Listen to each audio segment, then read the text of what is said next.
Assalamualaikum warahmatullahi wabarakatuh. Suaranya sudah terdengar jelas?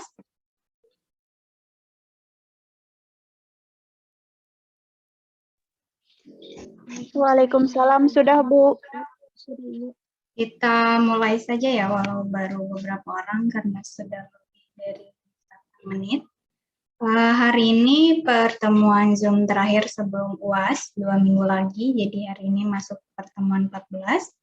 Kemudian karena berdasarkan surat edaran dari lembaga, UAS dapat dilaksanakan ketika sudah 16 kali pertemuan, sehingga untuk kelas ini UAS-nya paling terakhir di tanggal 7 Juli, minggu depan masih pertemuan ke-15, kemudian minggu depannya lagi baru masuk ke pertemuan 16 di UAS-nya.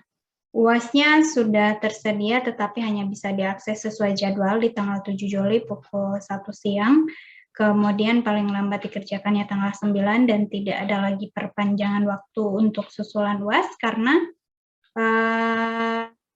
kelas yang lain itu sudah mulai UAS minggu ini, jadi perbedaannya sampai dengan 2 minggu. Kemudian di tanggal 11 itu nilai sudah harus semua masuk dan sudah harus dilaporkan ke lembaga untuk dapat input ke sistem informasi akademik. Jadi pastikan tanggal 9 itu paling lambat Anda sudah mengerjakan UAS, kemudian di tanggal 7 semua tugas dan semua kuis bagi mahasiswa yang belum mengumpulkan silahkan dilengkapi. Jadi kalau ada yang tugasnya 2 tugas terstruktur belum dikerjakan, 2 tugas kuis belum dikerjakan, silahkan dikumpulkan. Dan saya ingatkan lagi, untuk mata kuliah ini tidak ada perbaikan nilai, kemudian tidak ada remedial, dan tidak ada tugas pengganti. Jadi bagi yang ingin melengkapi tugas, silahkan lengkapi tugasnya sampai dengan batas waktu pelaksanaan UAS-nya, yaitu sebelum tanggal 7 Juli. Untuk hari ini, kita akan melanjutkan materi mengenai integral tak tentu. Di minggu lalu sudah kita bahas mengenai integral untuk logaritma. Nah, hari ini yang akan kita bahas itu adalah integral untuk fungsi eksponensial dan fungsi trigonometri. Jadi, di minggu lalu, selain sudah saya sampaikan melalui e-learning, materi integral secara umumnya, yaitu untuk aturan pangkat, aturan konstanta, dan lain sebagainya juga sudah saya sampaikan mengenai integral fungsi transenden dari fungsi logaritma. Ini untuk kembali, jadi ada fungsi transenden namanya. Fungsi transenden itu terdiri dari 3, ada logaritma atau minggu lalu logaritma natural kita tulis ln. Kemudian hari ini ada eksponensial, nanti notasinya adalah exp. Kemudian ada fungsi trigonometri. Kembali lagi kita ke sinus, kosinus, dan lain sebagainya. Nah, apa yang dimaksud dengan integral untuk sedikit review? Jadi yang sudah kita pelajari bersama dari awal semester itu adalah turunan. Kita memiliki fungsi fx, kemudian dicari rate of change-nya, rate of perubahan, melalui diferensial, nanti kita peroleh f aksen x-nya, atau di notasi Leibniz-nya itu dituliskan sebagai dy dx, dan seterusnya. Nah, untuk integral adalah kebalikannya. Jadi yang diketahuinya adalah nilai fungsi dari turunannya, f kecil x. Yang dibutuhkannya itu adalah fungsi asli. Cara mencari fungsi aslinya adalah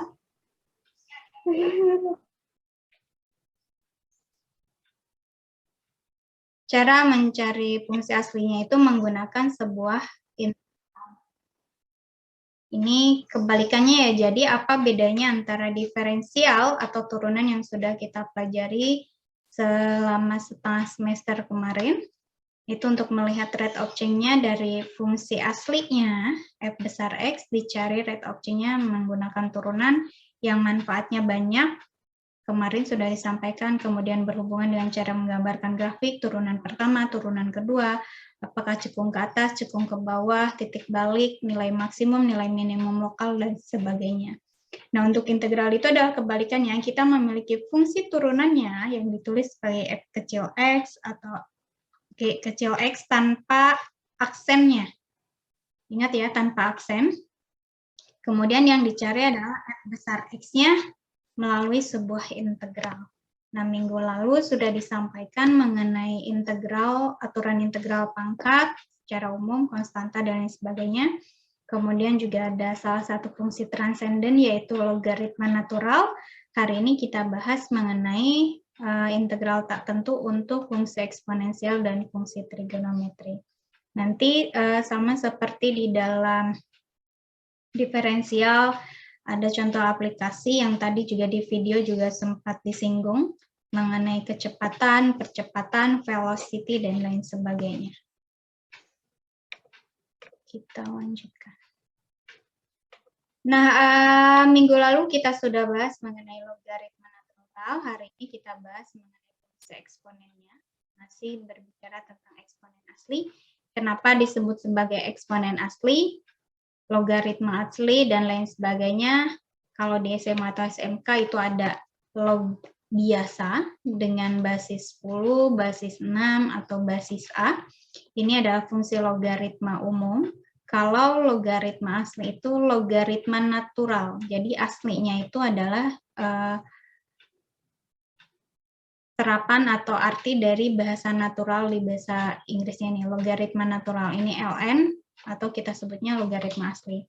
Kemudian logaritma ini akan memiliki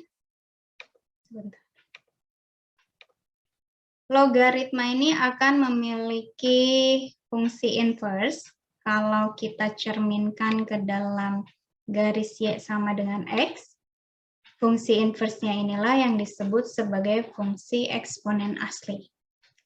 Sudah pernah saya sampaikan juga di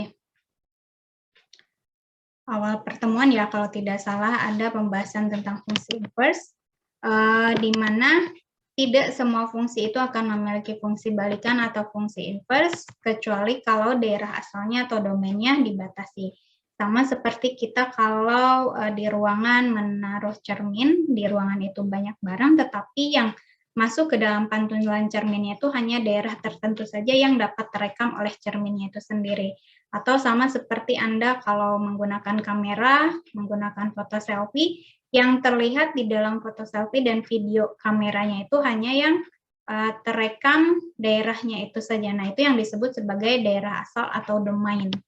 Ya, hubungannya dengan fungsi inverse yang tadi saya sebutkan, di minggu lalu ada logaritma natural. Nah, kebalikan atau fungsi inverse atau fungsi balikan dari logaritma natural itu adalah eksponen asli. Jadi secara definisi, apa yang dimaksud dengan eksponen asli itu, atau eksponen natural, fungsi eksponen asli itu adalah balikan atau inverse dari logaritma natural yang dinyatakan sebagai IXP. X ini adalah IXP jika dan hanya jika Y-nya adalah logaritma natural X. Jadi, X adalah IXP Y kalau Y-nya adalah logaritma natural X. Jadi kalau Y-nya ln X, X-nya adalah IXP dari Y-nya. Ini sama ya, hanya penulisan notasinya saja yang berbeda letaknya. Jadi fungsi eksponensial itu betul adalah fungsi balikan dari fungsi logaritma natural, di mana di sini tulisnya dalam kurung IXP X, kalau di sini adalah IXP Y, nilainya adalah Y. Jika dan hanya jika X-nya adalah ln Y. Ini sama saja, hanya penggunaan notasinya saja yang letaknya berbeda. Cara definisi ini sama.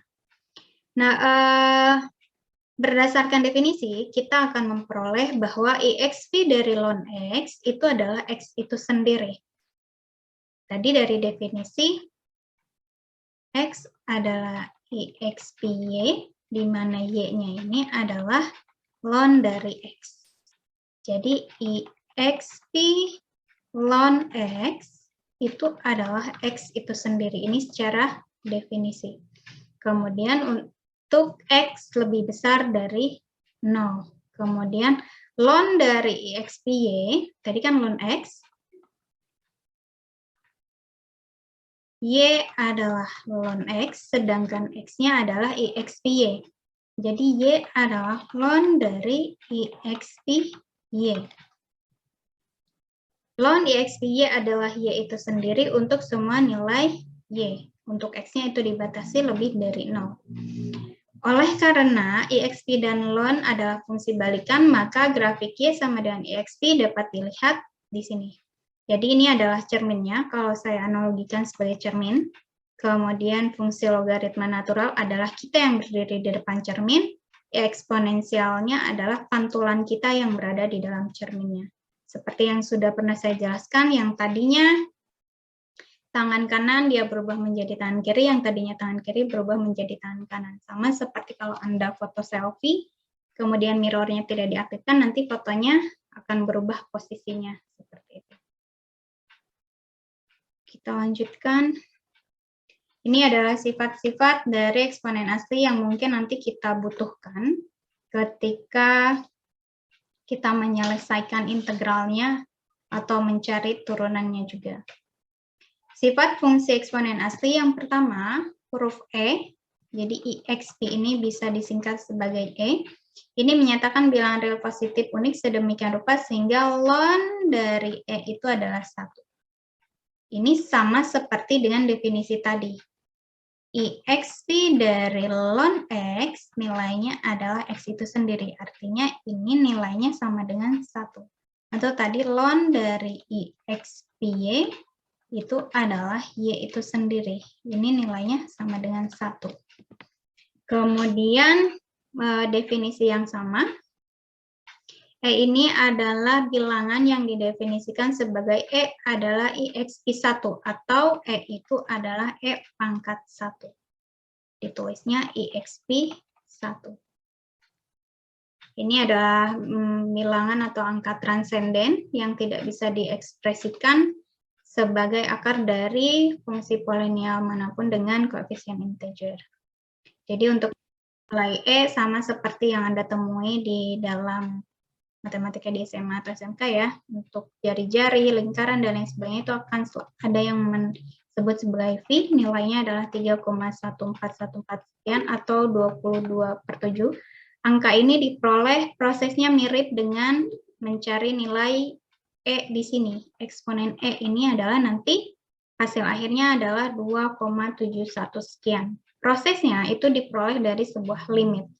Ini ada dua definisi di mana hasilnya sama-sama menghasilkan nilai E itu mendekati nilai 2,7 sekian. Nah, yang berdasarkan definisi pertama, limit N menuju tak hingga dari 1 per 1 plus X adalah X. Jadi E ini didefinisikan sebagai limit yang ekuivalen dengan limit N menuju tak hingga dari 1 per 1 plus X dipangkatkan X. Kemudian definisi kedua sama, hanya berbeda fungsinya. Kalau yang ini 1 per 1 plus X dipangkatkan S, yang ini 1 plus 1 per X. Nah, yang ini itu adalah limit N menuju tak hingga dari 1 plus 1 per X dipangkatkan X. Cara untuk mencari nilai limitnya, Anda coba satu persatu. Seperti ini. X itu menuju tak hingga, jadi ke sini bisa sampai dengan tak berhingga. Ini dicoba sampai dengan 1000 misalnya. Untuk X1, fungsi yang pertama ini substitusikan. 1 ditambah 1 per 1X, 1 ditambah 1 adalah 1, dipangkatkan lagi dengan 1, nilainya adalah 2. Kemudian untuk X2, substitusikan lagi, nanti akan diperoleh 1,5 dipangkatkan 2, 2,25. Coba 10 dan seterusnya, nanti nilainya akan muncul nilai yang mulai konstan. Konstan itu tidak berubah. Dia akan berhenti atau mendekati nilai di 2,72 sekian. Walaupun koma di belakangnya itu berbeda sedikit di sini. Nah, sehingga berdasarkan limit ini dapat kita simpulkan bahwa nilai IXP itu atau E itu setara dengan 2,71 sekian atau bisa kita bulatkan setara dengan 2,72. Ingat, bukan nilai patok sama dengan ya. Jadi tanda sama dengan tanda ini itu beda arti. Sama dengan lurus, tanda gelombang ini artinya ekivalen atau setara atau mendekati. Jadi tidak yang kalau nilainya 0 ya 0 sama dengan 0, bukan mendekati 0, bukan setara dengan 0. Itu menggunakan tanda sama dengan. Ada pertanyaan sampai sini?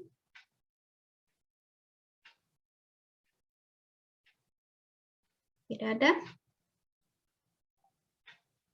Kita lanjutkan. Sifat fungsi eksponen yang lain. Ketika R-nya ini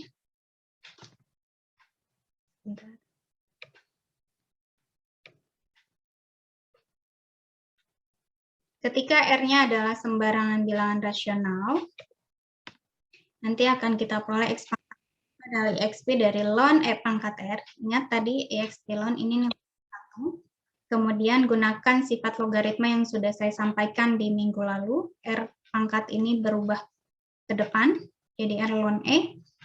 Ln E tadi sudah disebutkan ini nilainya 1, sehingga nilainya akan tetap sama EXPR. Dengan demikian untuk semua nilai X, rasional maupun irasional, E pangkat X itu adalah EXP dari X. Sehingga nanti secara teorema, misalkan kita memiliki A dan B ini bilangan real sembarang ya, bilangan real minus hingga sampai dengan 3. E pangkat A dikalikan dengan E pangkat B itu adalah pangkatnya ditambahkan, kalau dibagi pangkatnya dikurangi. Sama seperti dengan fungsi pangkat. Kemudian turunan dari fungsi eksponen asli itu adalah EXP itu sendiri, tetapi Anda harus ingat, kalau di sini bukan X, bisa 2X kuadrat, ditambah 3, bisa akar X, dan seterusnya, E pangkat sekian, maka nanti harus menggunakan pemisalan U seperti ini. Jadi kalau pangkat X, ya E pangkat X itu sendiri. Nanti kalau Anda, ini nih, sama sebenarnya. Jadi kalau U-nya adalah X, maka U aksen itu adalah U didiferensialkan ke X, atau DU per DX-nya itu adalah 1 turunan dari X. Sehingga turunan dari E pangkat X, ya E pangkat X sendiri dikalikan dengan 1. Jadi kalau pangkatnya bukan X, atau contohnya 2X kuadrat tambah 3X, maka nanti harus dikalikan dengan turunan dari pangkatnya itu. Contohnya seperti ini. Kita memiliki fungsi eksponen E pangkat akar X, sehingga pangkatnya ini harus kita misalkan sebagai U, yaitu X pangkat setengah. Kita cari DU per DX-nya, atau diferensial X dari U, atau U aksennya ini turunkan. Setengah dari X pangkat setengah dikurangi 1, yaitu setengah dari X pangkat minus setengah, atau setengah dari 1 per akar X, yaitu 1 per 2 akar X. Baru kita masukkan ke dalam formulasi tadi, turunan dari E pangkat akar X adalah E pangkat akar X itu sendiri dikalikan dengan turunannya. Yang ini. Sehingga akan diperoleh hasilnya E pangkat akar X per 2 kali akar pangkat X. Ada pertanyaan sampai sini? Paham ya? Kalau tidak ada pertanyaan, kita lanjutkan. Contoh yang kedua, kita memiliki fungsi eksponensialnya adalah X. E pangkat X kuadrat ln X. Cari turunannya. Sehingga ini harus dimisalkan sebagai U.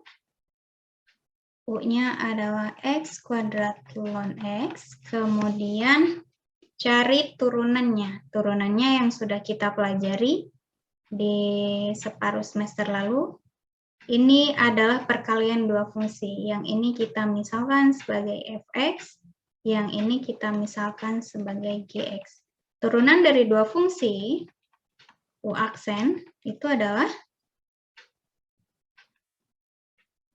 fx dikalikan dengan g aksen x, ditambah dengan f aksen x dikalikan dengan gx.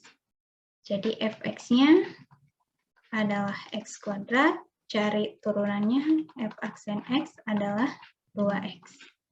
Kemudian Gx-nya adalah ln X, turunannya minggu lalu sudah dijelaskan adalah 1/X. Baru substitusikan ke dalam persamaan ini, sehingga akan diperoleh turunannya. U aksen itu adalah X kuadrat dikalikan dengan 1/X ditambah dengan 2X dikalikan dengan ln X. Ini Anda coret, hasilnya adalah X ditambah dengan 2X ln X. Yang ini sama-sama memilih X, keluarkan X 1 ditambah dengan 2 ln X. Sehingga kita peroleh turunan dari ini adalah E pangkat X kuadrat ln X itu sendiri dikalikan dengan turunan yang barusan kita kerjakan. Ini diperolehlah, ini sama ya, tinggal Anda substitusikan ini X yang kita pisahkan di sini. Kemudian sisanya adalah gunakan yang ini, gunakan sifat logaritma, 2-nya menjadi pangkat. Sampai sini ada pertanyaan?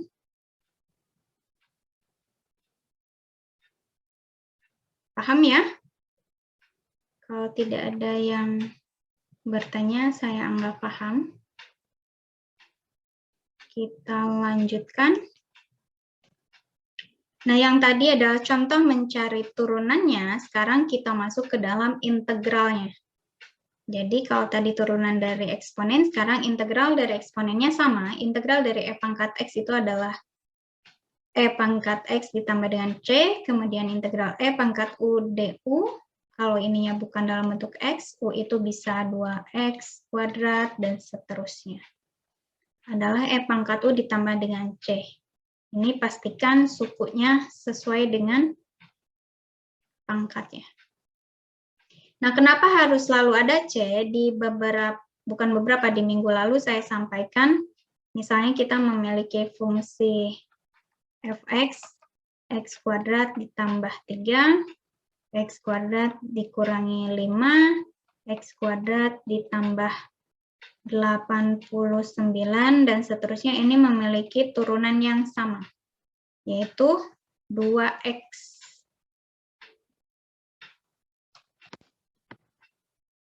Ditambah 0, 2X dikurangi 0, 2X ditambah dengan 0.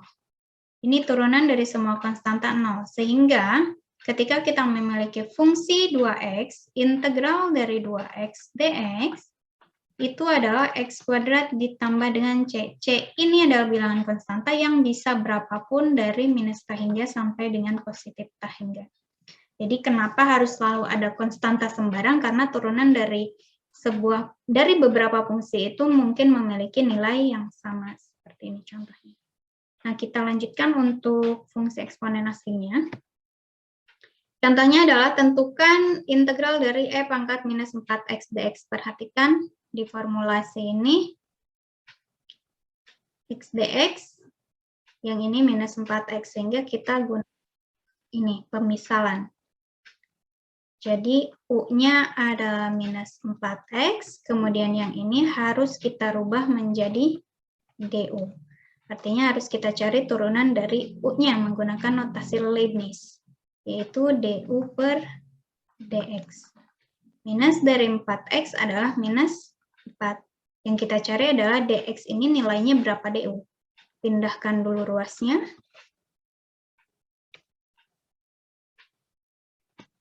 Pindahkan ruasnya, nanti du itu adalah minus 4 dx.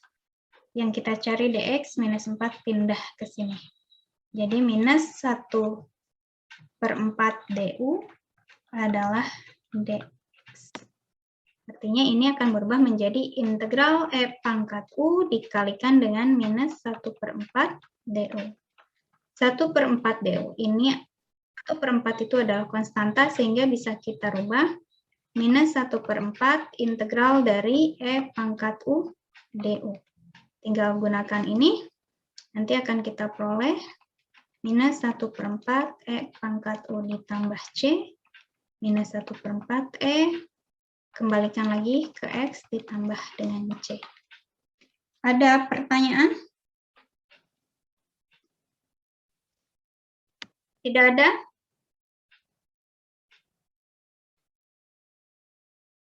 Kalau tidak ada, kita lanjutkan. Ini yang tadi saya jelaskan.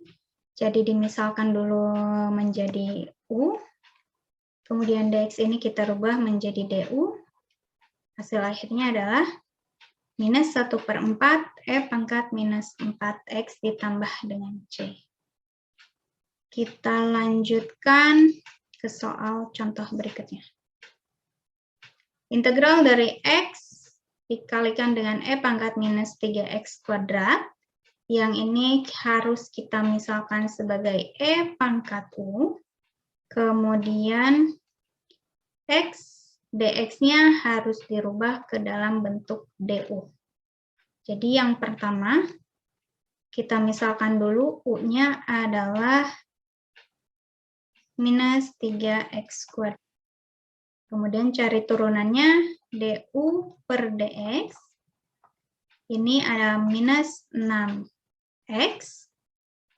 Kemudian pindahkan dx ke sini. Du adalah minus 6X dx. Kemudian yang harus kita pisahkan adalah X dx ini, sehingga minus 6 pindah. Jadi nanti akan kita peroleh minus 1/6 du itu adalah X dx. Baru kita substitusikan.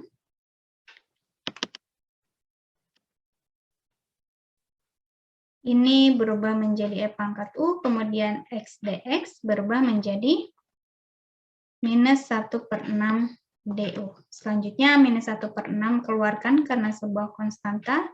Integral E pangkat U du adalah E pangkat U du itu sendiri ditambah dengan C, U-nya kembalikan yaitu minus 3X kuadrat. Ada pertanyaan sampai sini?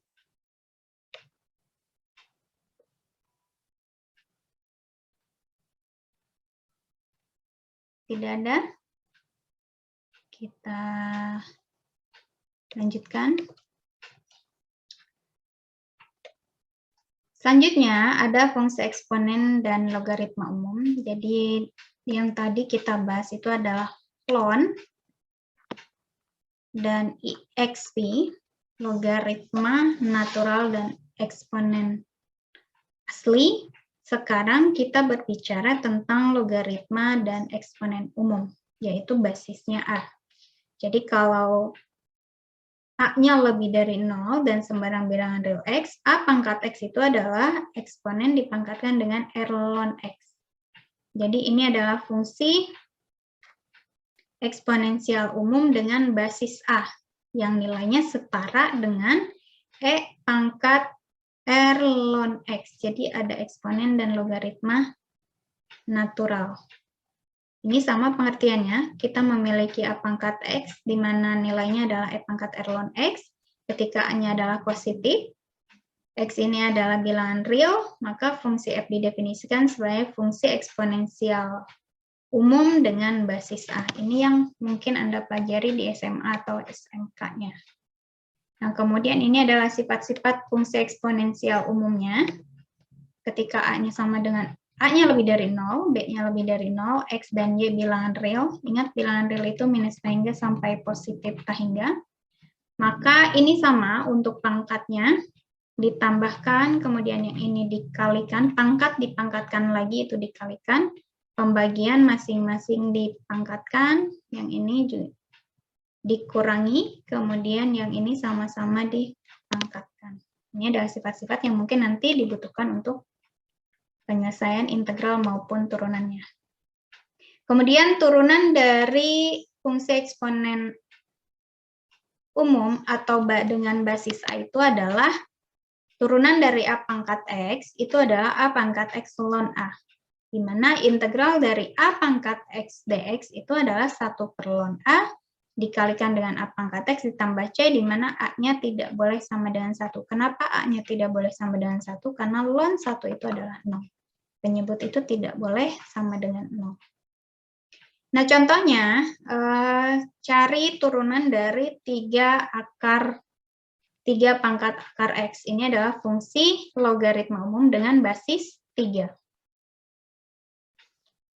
3 pangkat akar X, gunakan ini, tetapi Anda perhatikan pangkatnya itu bukan X, melainkan akar, sehingga harus digunakan turunan berantai, sama seperti yang dipelajari tadi, atau yang dipelajari di notasi Leibniz-nya. Jadi pangkatnya itu harus kita misalkan, U itu adalah akar X atau X pangkat setengah, sehingga turunannya itu adalah, ini sesuai dengan formulasi ini, 3 pangkat akar X-nya, pangkat U-nya, dikalikan dengan ln dari basisnya, yaitu 3, dikalikan dengan turunan dari U-nya itu sendiri, akar X-nya. Nanti akan diperoleh hasilnya adalah turunan ini adalah U aksen, setengah dari X pangkat minus setengah, akan diperoleh turunan dari 3 akar pangkat 2 dari X adalah 3 akar pangkat 2X, 3 pangkat akar 2 dari X, dikalikan ln 3, dibagi dengan 2 akar X. Ada pertanyaan? Paham ya? Tidak ada, kita lanjutkan. Contoh yang kedua, carilah integral dari 2 pangkat X pangkat 3 X kuadrat dx. Yang ini sama seperti tadi, harus kita rubah menjadi integral A pangkat U du. Jadi ini kita misalkan sebagai U. U-nya adalah X pangkat 3. Cari turunannya, gunakan notasi Leibniz. Du per dx, yaitu 3x kuadrat. Kemudian du adalah 3x kuadrat dx. Yang ingin kita rubah, x kuadrat dx ini menjadi du. Sehingga ini pisahkan, yang ini pindah ruas. Jadi akan diperoleh sepertiga du adalah x kuadrat dx. Baru masuk ke sini, ini berubah menjadi 2 pangkat U. Kemudian yang ini berubah menjadi sepertiga du. Sepertiga ini adalah konstanta, pindahkan ke depan. Kemudian integral 2 U pangkat du, gunakan formulasi tadi yang ini. Integral dari A pangkat X dx itu adalah 1 per ln A, dikalikan dengan A pangkat X ditambah dengan C. Artinya akan kita peroleh 1 per ln A-nya adalah 2, dikalikan dengan A pangkat U itu sendiri. U-nya kembalikan X pangkat 3, sehingga akan diperoleh hasil akhirnya 2 pangkat X pangkat 3 per 3 ln kuadrat ditambah dengan konstanta sembarang. Paham ya? Ada yang ingin ditanyakan atau ada yang masih bingung?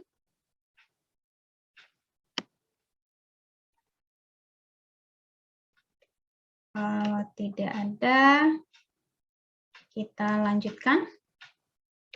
Yang tadi adalah fungsi eksponen umum dengan basis A, sekarang kita ke fungsi logaritmanya. Ketika nilai A-nya di antara 0 sampai dengan 1, maka fungsi fx itu A pangkat X adalah fungsi menurun. Kemudian ketika A-nya lebih dari 0, kalau basisnya lebih dari 0 maksudnya, maka fungsi fx ini adalah fungsi naik. Nah, dalam 2 kasus ini, fx akan memiliki fungsi balikan yang dinamakan dengan logaritma terhadap basis A. Sama seperti tadi, logaritma natural itu balikannya adalah eksponen natural. Sehingga eksponen umum di sini, A pangkat X, ini akan memiliki fungsi balikannya yaitu logaritma A dari X-nya. Log X berbasis A. Jadi jika A adalah bilangan positif bukan 1, Y adalah logaritma X dengan basis A, jika dan hanya jika X-nya adalah fungsi eksponensial dari A pangkat Y. Sama ya. Jadi ini masih berbicara tentang fungsi inverse atau fungsi balikan.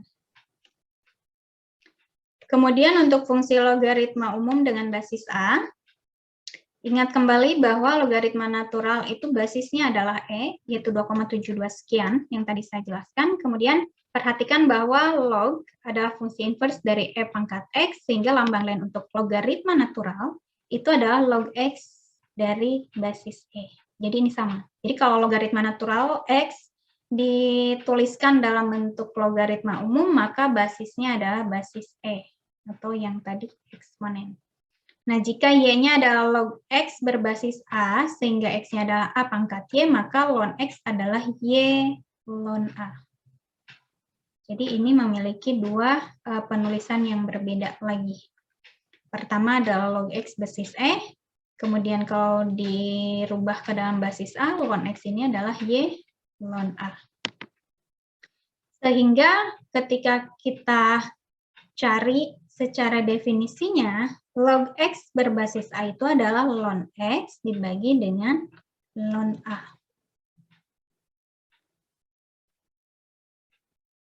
Nanti turunan dari logaritma umum dengan basis A itu adalah 1/X ln A.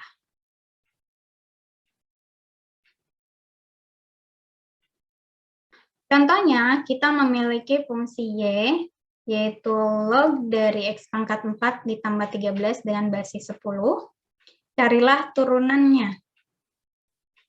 Sehingga kita harus misalkan dulu fungsi ini. Kalau tadi kan log X, di mana di sini X-nya itu adalah X pangkat 4 ditambah 13, sehingga harus gunakan aturan turunan berantai lagi dengan memisalkan X pangkat 4 ditambah 13 ini adalah U-nya. Jadi ini adalah Y. Y itu sama dengan, sebentar.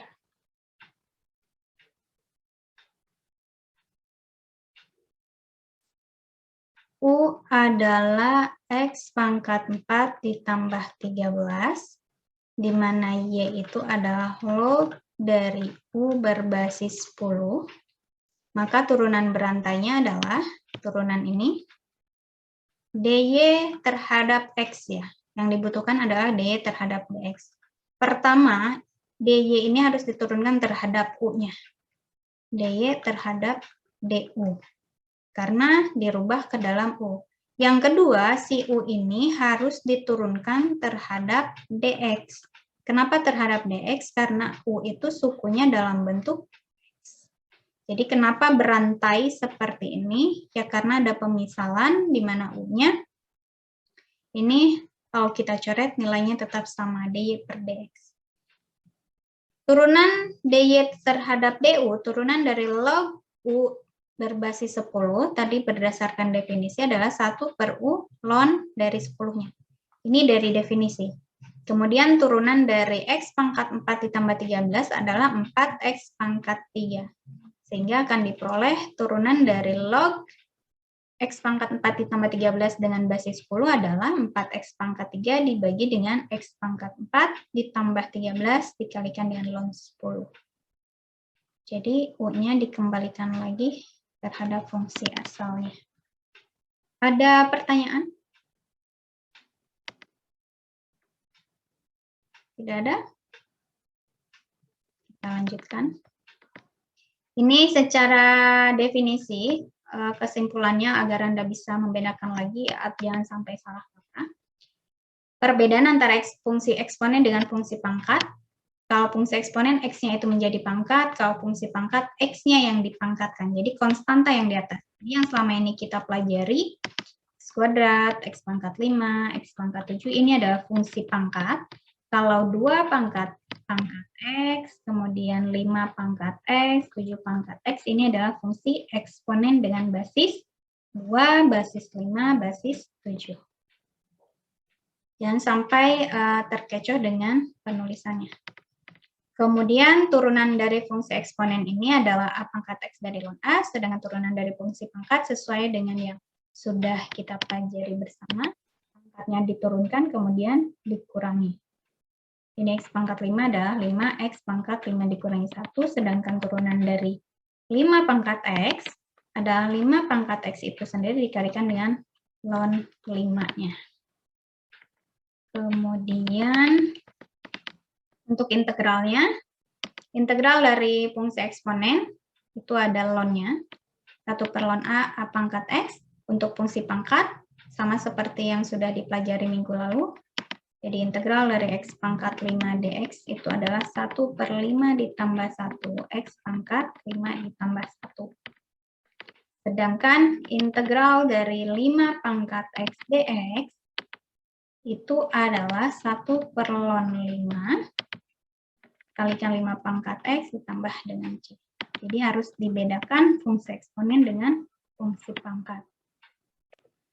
Kemudian ada juga fungsi lain. Kalau tadi A pangkat X, X pangkat A, sekarang adalah X pangkat X. Jadi ketika Y-nya adalah X pangkat X dan X-nya lebih besar dari 0, maka untuk mencari turunannya, Y adalah X pangkat X. Untuk memudahkannya, gunakan sifat dari logaritma natural. Kedua ruas dilogaritma naturalkan. Kemudian gunakan sifat logaritma yang ini pindah. Baru turunkan kedua ruas terhadap X. Ln Y diturunkan terhadap X adalah 1 per Y, turunan dari Y-nya. Atau biasanya ditulis Y aksen. Kemudian turunan dari X ln X.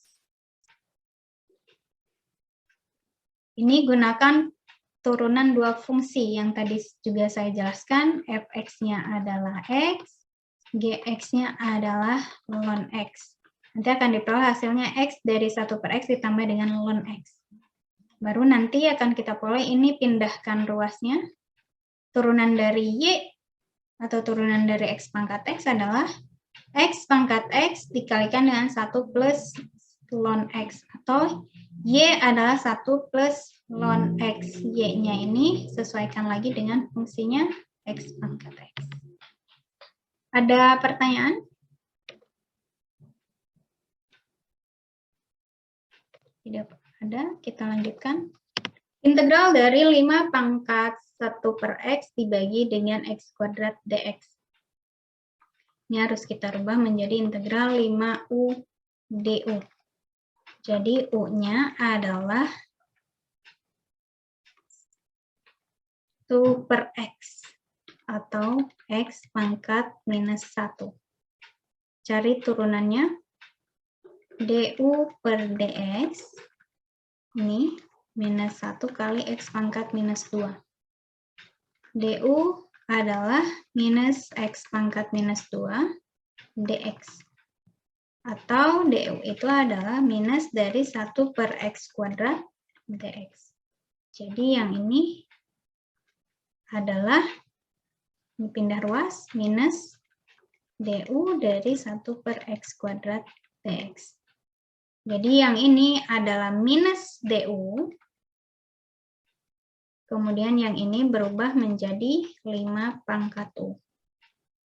Ini 5 pangkat U, yang ini adalah minus du. Minusnya keluarkan, kemudian gunakan definisi tadi. Integral dari 5 pangkat U du adalah 5 pangkat U itu sendiri dibagi dengan ln dari basisnya, yaitu 5 ditambah dengan konstanta sembarang. U-nya kembalikan lagi ke fungsi asal, yaitu 1 per X. Ada pertanyaan sampai sini? Paham ya?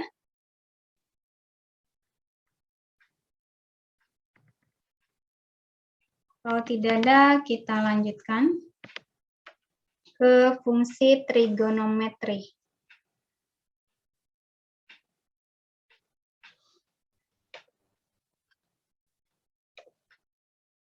Layarnya sudah berubah?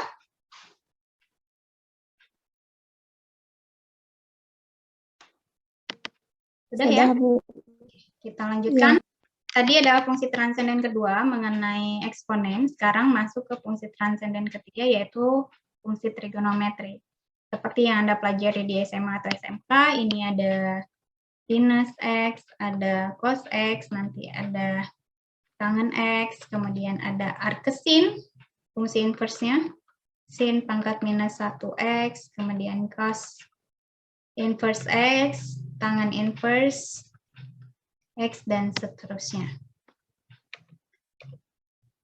Ini mengingatkan kembali yang sudah dipelajari di SMA atau SMK, sinus, sin X, kemudian cos, kemudian tangen, kemudian kotangen, kemudian sekan, dan kosekannya.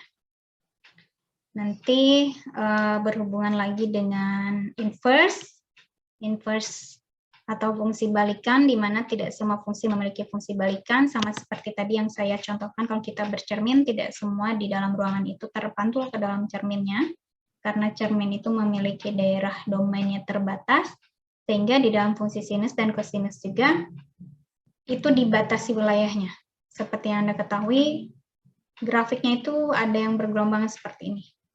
Jadi kalau tidak dibatasi wilayahnya, nanti gelombang-gelombang yang lain ini tidak akan ada pantulannya di dalam cerminnya, sehingga untuk memperoleh fungsi inverse, fungsi sinus dan kosinus maupun nanti tangen, daerah domainnya itu harus dibatasi. Untuk sinus, minus pi per 2 sampai dengan positif pi per 2, kemudian untuk kosinus itu adalah 0 sampai dengan pi.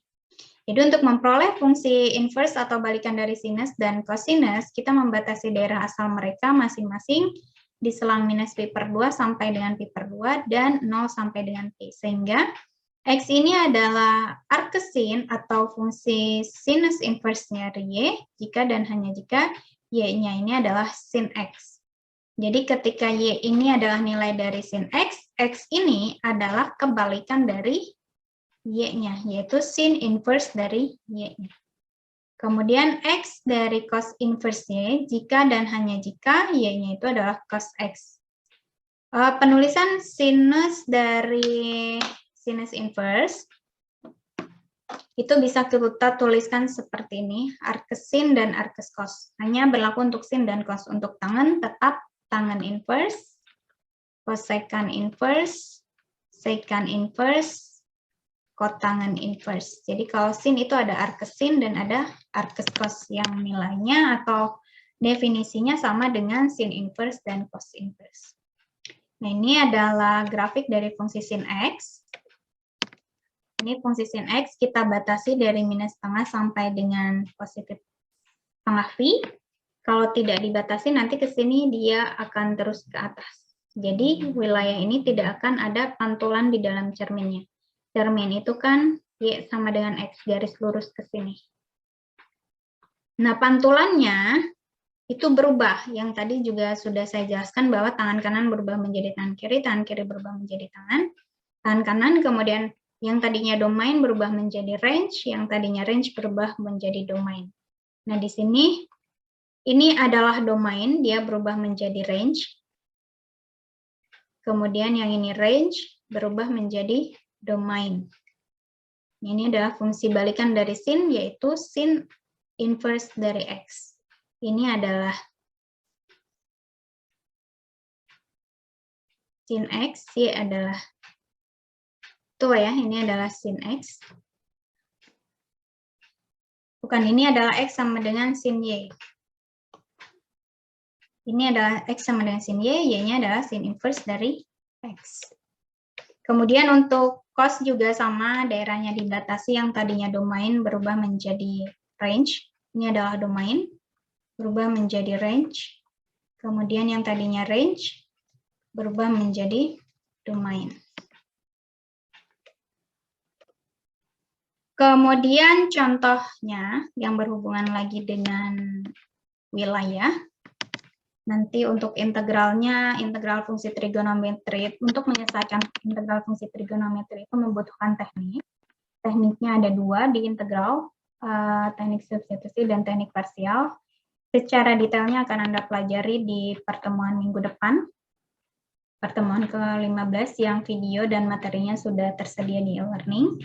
Hari ini yang dipelajari itu adalah pemahaman mengenai fungsi balikannya, dan juga sebenarnya teknik substitusi itu sudah Anda pelajari dari awal minggu lalu mengenai integral tak tentu untuk aturan pangkat yang ada pemisalan U-nya. Barusan juga integral di fungsi eksponensial yang dimisalkan sebagai U nanti dirubah menjadi integral DU, itu sudah termasuk ke dalam teknik substitusi.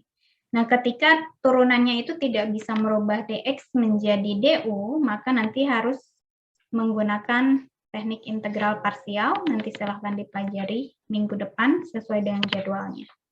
Kita lanjutkan untuk hari ini. Ini contoh bagaimana kita memahami fungsi inverse.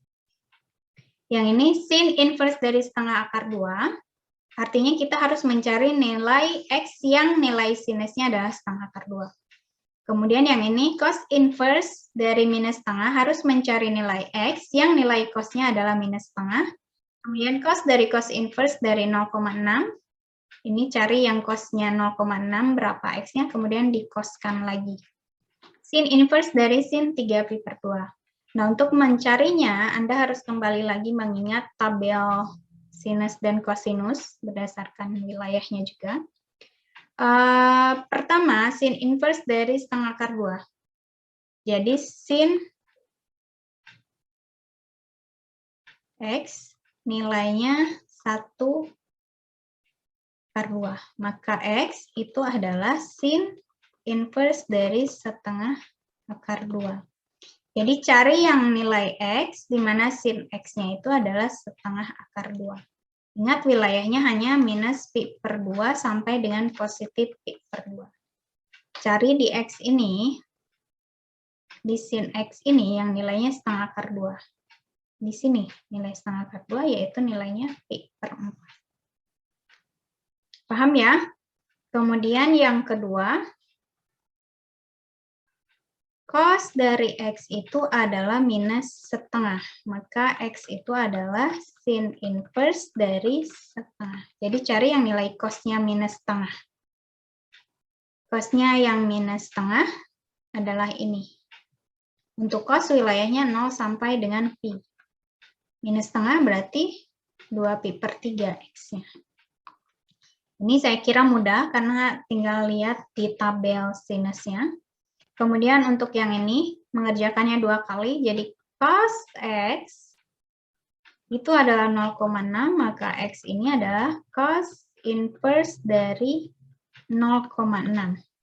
Nanti akan diperoleh x, kemudian dikoskan lagi, ya tetap cosnya 0,6. Sama seperti di dalam fungsi himpunan ya, komplement dikalikan dengan itu sendiri adalah fungsi identitas, sehingga ini nilainya 1. Kemudian sin inverse dari sin 3pi per 2. Cari nilai sin 3pi per 2. Berapa? Kemudian di-inversekan.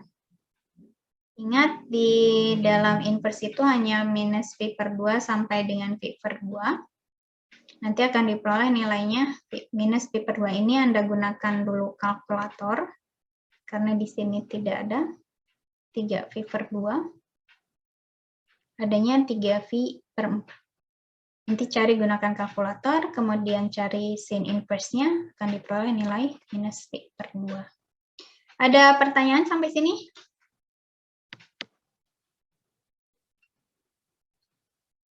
Kalau tidak ada, kita lanjutkan. Yang ini adalah tangen, sama seperti sinus dan kosinus itu dibatasi. X adalah tangen inverse jika dan hanya jika Y-nya adalah tangen X. Wilayahnya minus pi per 2 sampai dengan pi per 2. Kemudian X adalah secant inverse dari Y. Jika dan hanya jika Y-nya adalah secant X, di mana wilayahnya 0 sampai dengan pi dengan catatan X-nya tidak sama dengan pi per 2. Kemudian Anda ingat secant X itu adalah 1 per cos X, sehingga secant inverse itu sama dengan cos inverse dari 1 per Y. Ini adalah definisinya. Kemudian contohnya sama seperti tadi. Jadi gunakan tabel tangen inverse dari 1, cari yang ingat tangen itu sin X dibagi dengan cos X. Jadi yang ini tangen X sama dengan 1, artinya cari yang sin X dibagi cos X-nya itu sama dengan 1. X-nya adalah tangen inverse dari 1. Ini adalah sin X dibagi dengan cos X. Yang ini juga sama, sin dibagi cosnya minus akar 3. Ini gunakan kalkulator. supaya lebih mudah. Karena kalau gunakan tabel yang tadi tidak semua nilainya muncul, hanya dalam bentuk V. Nah, pertama yang ini, cari yang sin per cos-nya itu sama dengan 1, artinya nilai sin dan nilai cos-nya sama. Nah, ini. Sin dibagi cos-nya sama dengan 1, maka tangan inverse-nya adalah pi per 4. Kemudian akar dari minus dari akar pangkat 2 dari 3. Sin dibagi cos-nya adalah minus akar dari 3. Karena sin itu hanya minus pi sampai dengan pi per 2 yang ini, maka ini di kuartal lain ya, wilayah lain, ada di sini. Ini kalau dibagi adalah akar pangkat 3, sehingga ini adalah nilai dari minusnya. Jadi untuk sin itu minus pi per 2 sampai dengan pi per 2. Jadi untuk nilai yang minus, minus, minus, minus, ini hasilnya adalah minus. Kemudian ini gunakan kalkulator, nanti akan diperoleh nilainya adalah minus 1,04 sekian, kemudian sekan tadi adalah 1 per cos X, sehingga sekan inverse-nya itu adalah cos dari inverse 1 per minus 1. Ini adalah Y-nya.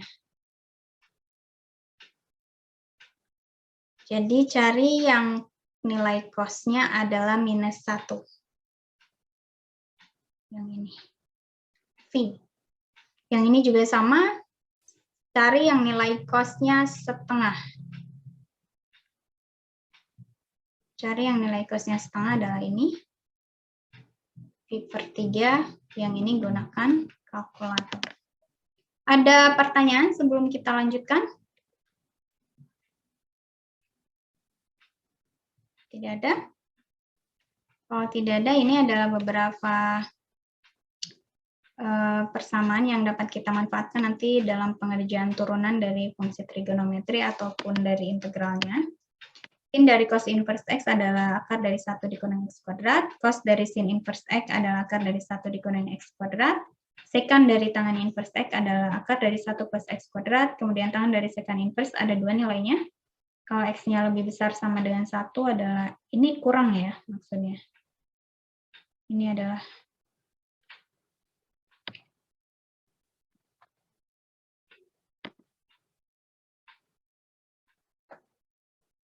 Oke, kita lanjutkan. Sin dari 2 cos inverse 2 per 3.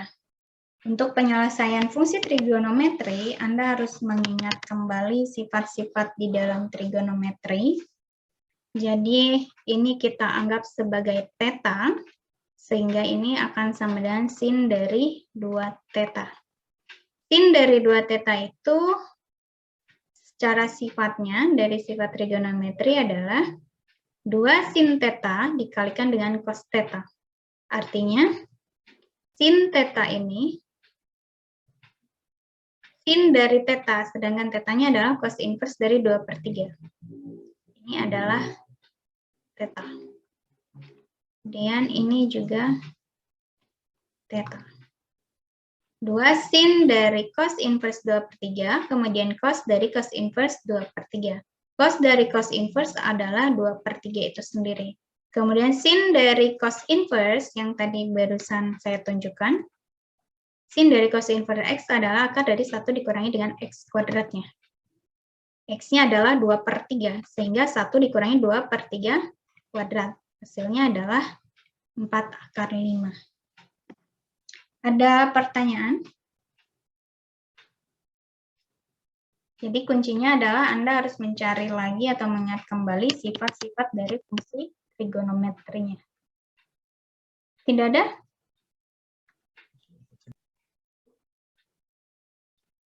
Kalau tidak ada, ini untuk mengingatkan lagi turunan dari fungsi trigonometri yang sudah dipelajari di separuh semester lalu. Turunan dari sin adalah cos, turunan dari cos adalah minus sin, turunan dari tangan adalah sekan kuadrat, turunan dari kotangan X adalah minus kosekan kuadrat, turunan dari sekan X adalah sekan X dikalikan tangan X, kemudian kosekan X adalah minus dari kosekan X dikalikan dengan tangan X-nya.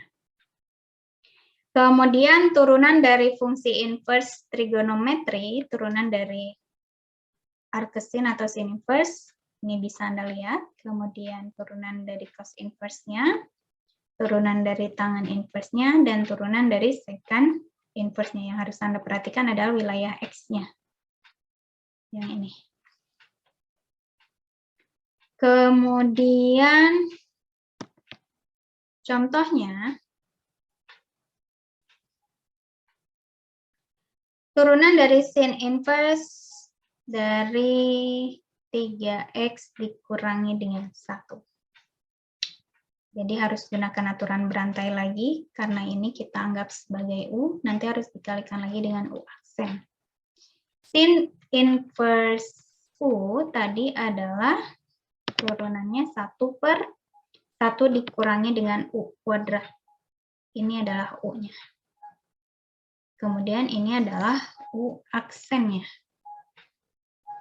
Turunan dari U-nya yang ini adalah 3. Sehingga 3 dikali 1/1 dikurangi dengan 3X dikurangi 1 dikuadratkan. Ini Anda jabarkan, nanti hasilnya adalah 9X kuadrat dikurangi 6X ditambah dengan 1. Nanti kalikan negatif menjadi positif, negatif dengan positif berubah menjadi negatif. Hasil akhirnya adalah, ini Anda coret, 3 per minus ya ini, minus dari 9X kuadrat ditambah dengan 6X. Ada pertanyaan? Jadi gunakan sifat-sifat di sini yang tadi kita kerjakan.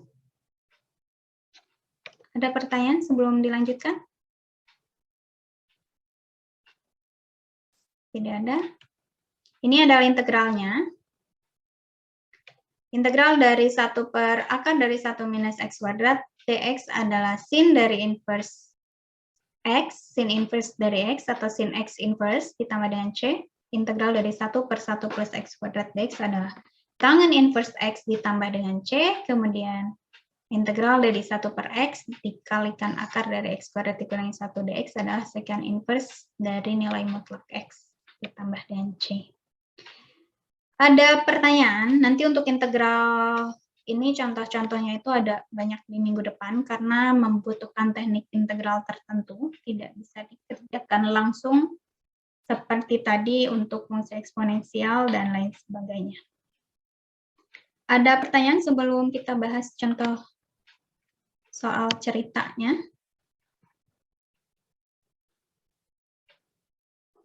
Tidak ada? Kalau tidak ada, kita lanjutkan ke soal ceritanya. Jadi ceritanya ini adalah puncak sebuah bukit. Ada orang berdiri di sini. Kemudian tinggi bukitnya itu adalah 200 kaki, bukan 220, ini 200. Di atas sebuah danau ini, dataran ini adalah danau. Kemudian dia melihat bahwa ada perahu, di sini ada perahu. Katanya ada perahu. Perahu ini berjalan lurus menjauhi bukit, jadi jalan ke laut, menuju laut dengan kecepatannya. Ini kecepatannya V adalah 25 kaki per detik. Kemudian yang ingin ditanyakannya adalah berapa laju perubahan sudut penglihatan. Ini orang ini melihat ke dalam perahu ini. Perubahan sudutnya, nanti kan lama-kelamaan dia akan melihatnya lurus sampai dengan perahu itu tak terlihat sama sekali. Pandangannya lurus, nanti dia cara kalimatnya pandangannya akan berkurang terus-menerus sampai dengan perahunya tak terlihat karena perahunya melaju terus-menerus. Nah, yang ditanyakannya berapa laju perubahan sudut penglihatan theta, ini sudut penglihatannya, pada jarak 150 kaki dari bukit tersebut. Jadi yang ingin dicarinya adalah sudut penglihatan ketika perahunya mencapai jarak 150 kaki. Jadi jarak kesininya X, di mana X-nya 150 kaki. Nah, artinya kita mencari rate of change dari sudut penglihatan. Pertama ini adalah theta. Masih ingat dengan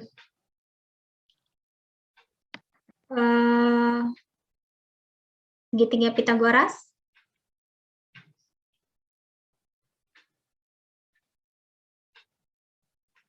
Sin theta adalah, atau di sini tetanya,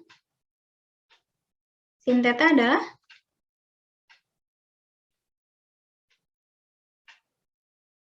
depan dibagi dengan samping. Misalnya ini adalah A, ini B, ini C. Jadi A per B. Kemudian cos theta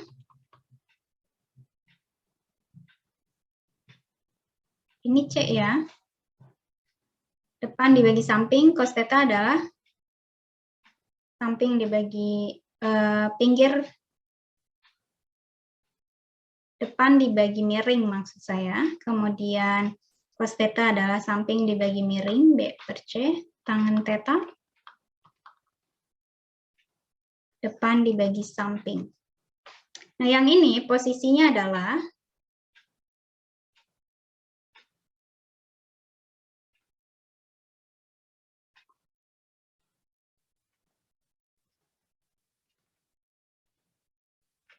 ini tetanya, ini adalah depannya, yaitu 200 kaki.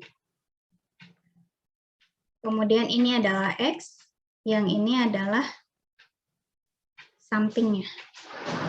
Yang kita cari adalah nilai ini. Jadi, tangen theta itu adalah ini dibagi dengan X. Yang kita cari adalah sudutnya. Jadi, tangen theta adalah depan dibagi dengan samping, yaitu 200 dibagi dengan X.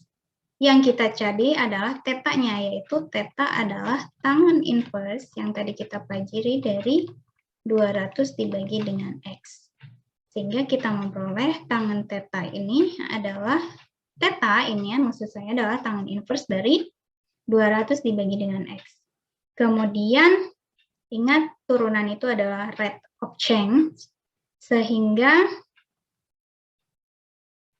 perubahan sudut pandangnya itu adalah turunan dari theta ini terhadap waktu. Kenapa terhadap waktu? Karena perubahan sudut pandang itu bergantung pada waktu yang berjalan. Perahu ini terus-menerus berjalan atau tidak. Sehingga d theta theta diturunkan terhadap waktu itu adalah theta ini karena sukunya terhadap X, diturunkan dulu terhadap X, ingat aturan berantai di notasi Leibniz, kemudian X ini diturunkan terhadap waktu. Jarak diturunkan terhadap waktu adalah kecepatan, atau V.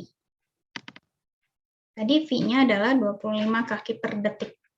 Jadi Anda cari turunan dari tangen inverse 200 per X, tadi sudah disampaikan. Turunan dari tangen inverse adalah 1 dibagi dengan 1 plus ini, satu kesatuan ini dipangkatkan 2, kemudian dikalikan dengan turunan dari 200 per X itu sendiri, yaitu minus 200 dibagi dengan X. Kemudian yang ini tetap karena dia menjelaskan turunan jarak terhadap waktu, yaitu kecepatan. Masih ingat di fisika ya? V adalah S per T, jarak per waktu. Secara kalkulus, ini adalah dx per dt, jarak dibagi dengan waktu. Ini adalah V. Jadi kita memperoleh sudut perubahan pandangan, sudut penglihatan theta itu adalah minus 200 dibagi dengan X kuadrat, ditambah dengan 40.000 dikalikan dengan kecepatan. Jadi laju perubahan sudut penglihatan ketika jaraknya 150 dengan kecepatan atau dx dt-nya 25, maka diperoleh, tinggal substitusikan, X di sini adalah 150, yang ini adalah 25. Nanti akan diperoleh perubahan laju penglihatannya adalah minus 0,08. Kenapa minus? Tadi sudah saya jelaskan, semakin jauh perahunya semakin tidak akan terlihat. Sehingga sudut penglihatannya menggunakan tanda minus, berkurang terus-menerus. Ada pertanyaan sampai sini? Ini adalah contoh terakhir untuk materi hari ini. Sebelum saya tutup, ada yang ingin ditanyakan mengenai materinya? Kalau tidak ada, ya? Tidak ada, Bu. Kalau tidak ada, ini untuk menjelaskan, bertanya kenapa completions-nya itu, jadi untuk kelas ini itu di e-learning-nya entah kenapa ada sesuatu yang tidak saya mengerti juga, karena semua materi yang saya sampaikan dan template itu sama persis dengan kelas lain. Untuk kelas lain itu tidak ada kendala untuk completion-nya, dia sudah mencapai 75% dan lain sebagainya. Nah, untuk kelas ini, sebentar sedang loading.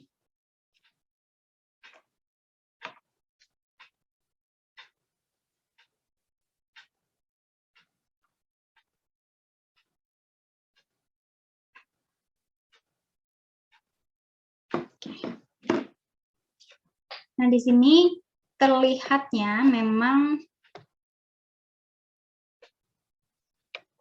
masih banyak yang kurang dari 75%. Ini ada kesalahan di dalam sistemnya, saya juga tidak tahu, sudah saya coba perbaiki tapi tidak berubah. Jadi satu file yang saya upload, dia anggap sebagai harus ada 2 completions. Makanya di sini munculnya masih banyak sekali tanda biru, di mana yang completion yang lainnya itu tidak muncul. Berbeda dengan di kelas yang SI2A ya. Ini SI, ya. Sebentar saya tunjukkan. Jadi untuk yang bertanya kenapa completion-nya itu masih kurang dari 75%, itu tidak masalah karena ini sistem di dalam e-learning-nya yang saya juga tidak tahu penyebabnya apa. Karena di sama tidak ada perbedaan dengan kelas Anda kalau ingin dicek. Kemudian tugas. Jadi tidak double seperti di kelas seperti ini. Lihat ya, kalau di sini kan daftar-daftar seperti ininya itu sesuai dengan yang tersedia di dalam e-learning-nya, sesuai dengan banyaknya materi yang saya upload, sesuai dengan tuntutan yang harus komplit. Tetapi di sini kecil-kecil sekali karena dia dianggap 2. Jadi satu file misalnya pertemuan sekarang itu KL12 ya, itu dianggap 2. Makanya nilainya juga masih setengahnya, 37%. Nah, untuk masalah ini jangan khawatir karena nanti saya tidak, untuk kehadiran itu tidak langsung patok di 37%, kemudian 33%, tetapi nanti ada juga aktivitas completions-nya. Sebentar. Nanti ada laporannya seperti ini. Jadi jangan khawatirkan persentase yang tadi muncul masih 38%, padahal sudah muncul tanda centang, ada muncul completion dan lain sebagainya, di saya sudah terekam seperti ini untuk setiap mahasiswanya. Nah, kalau yang ini normal sesuai dengan materi yang saya sediakan dan deadline yang diatur. Jadi jangan khawatir ya, kemarin banyak sekali yang WA, Bu, completion-nya, progresnya masih 75% dan ada yang malah berkurang dan lain sebagainya. Jangan dikhawatirkan karena laporan untuk kehadiran itu tidak hanya saya lihat dari progres persentase langsung ditulis 38% seperti itu, tapi dari completion-nya seperti ini. Paham ya? Kemudian untuk UAS-nya, kan minggu depan masih satu pertemuan untuk kelas ini karena ada teknik integral substitusi itu sebenarnya kemudian menjadi DU dan lain sebagainya. Nanti juga akan Anda lebih pahami di minggu depan yang ini. Kemudian di teknik integral parsial itu kalau kita tidak bisa memisalkan suku tertentu menjadi U, kemudian kalau kita tidak bisa merubah DX menjadi DU, itu nanti kita gunakan teknik integral parsial. Nanti silahkan dipelajari di minggu depan. Kemudian untuk UAS-nya itu di tanggal 7 Juli, jadi kelas ini adalah terakhir, di mana tanggal 11-nya itu hari Senin depannya, itu nilainya sudah harus masuk, jadi untuk kelas ini tidak ada perpanjangan waktu dibandingkan dengan kelas lain yang minggu ini sudah mulai UAS, jadi masih ada waktu, misalnya ada yang sedang sakit dan lain sebagainya, tidak sempat mengerjakan UAS, itu masih bisa ada susulan untuk UAS-nya. Tapi untuk kelas ini usahakan tanggal 9 Juli itu sudah mengikuti UAS semua. Karena tanggal 11-nya itu sudah harus diinput nilainya ke dalam sistem informasi akademik. Jadi perbedaan waktunya sudah 2 minggu dibandingkan dengan kelas yang lain. Kelas yang lain itu minggu ini sudah mulai UAS. Kemudian ujiannya ini bisa diakses kapan saja, bisa pagi, bisa siang, bisa malam. Paling lambat dikerjakan 9 Juli jam 12 malam. Kemudian tugasnya atau soalnya terdiri dari 20 soal pilihan ganda, waktunya 150 menit atau 3 SKS. Kemudian nanti ketika sudah selesai mengerjakan semuanya, jangan lupa tekan tombol, ini kalau bahasa Indonesia, kumpulkan semua dan selesai, atau dalam bahasa Inggrisnya, submit and finish biasanya. Sebelum waktu pengerjaannya habis. Jadi kalau Anda sudah mengerjakan semua tetapi Anda telat, tekan kumpulkan semua dan selesai, nanti jawabannya tidak akan terekam. Dan pasti tidak akan masuk ke dalam penilaian, otomatis nilainya 0. Jadi pastikan selesai sebelum waktunya habis. Kemudian jangan dibuka sebelum kita belum siap, karena hanya 1 kali kesempatan dan tidak bisa diulang. Kemudian jika sudah dibuka dan tidak dikerjakan, ini nanti akan tertutup otomatis dan nilainya pasti 0. Kemudian kerjakan jika sudah siap dan sudah menyelesaikan membaca dan mempelajari semua materi. Dan pastikan koneksi internetnya stabil. Jadi kalau ada misalnya rumahnya sinyalnya agak susah atau internetnya kurang stabil, cari wilayah atau cari tempat dahulu yang internetnya stabil karena tidak bisa diulang dan hanya 1 kali kesempatan mengerjakan. Paham ya?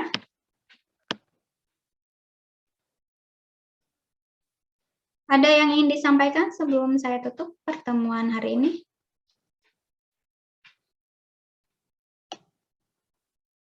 Tidak ada?